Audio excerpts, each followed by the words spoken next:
बार बार वही सवाल आपसे पूछे जाते हैं, मैं भी उन्हीं सवालों को दोहराऊंगा। तेजस्वी यादव दिल्ली आते हैं, आलाकमान से मुलाकात नहीं हो पाती है, उसके बाद चीज़ें होती है कि चीज़ें ठीक नहीं है 2-3 सीटों को लेकर।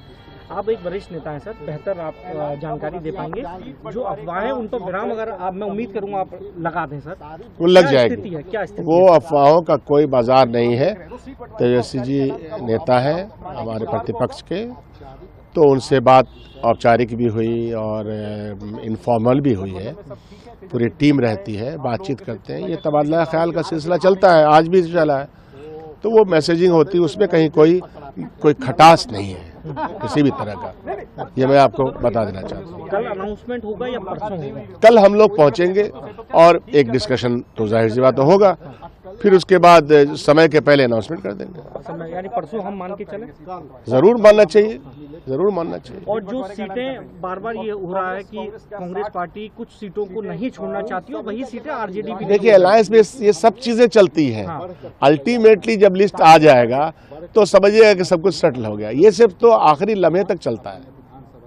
एक तरफ बीजेपी ने अपनी सीटें जारी कर दी, उनके जो अलाय पार्टनर हैं वो भी सीटें जारी कर रहे हैं, लेकिन एक कांग्रेस आरजेडी आप लोगों की नहीं होती, तो बार बार सवाल पूछे जाते हैं। सोनबरसा सीट पर जनता दल यू की सीट पे लोजपा अनाउंस करती है, मालदा में या वहाँ सीट अनाउंस करती है, सॉरी नवादा में, तो आप समझिए क्या सर फुटा हुआ। यहाँ तो वो सब है नहीं।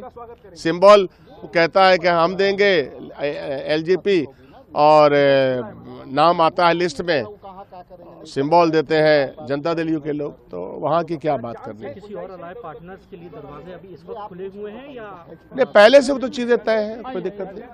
आप लोग और सेक्रीफाइस करने को तैयार हैं अगर कोई और आता है तो उसमें? इस सेक्रीफाइस हर पार्टी को अपने अपने पूल में से निकालना होता है। हर पार्टी को अपने अपने पूल में से सीटें निकालनी होती है और प्रैक्टिकल अप्रोच रख के काम करना होता है। तो अभी तक जो जितनी चीजें हुई, आपने 2-3 सीसी की बैठक भी की, बाकी बैठक भी, एनडीए के अंदर भी ये देखा गया कि अलाय पार्टनर उनके खुश नहीं थे, आप लोगों के साथ भी ये देखा गया कि अभी तक सीटें, तो आपको मतभेद कहाँ नजर आ रहा है? सेटलमेंट या वहाँ ज्यादा है? कहीं नहीं। सेटलमेंट के पहले हर आदमी अपनी प्रायोरिटीज के बारे में बात करता है, जो जायज बात है।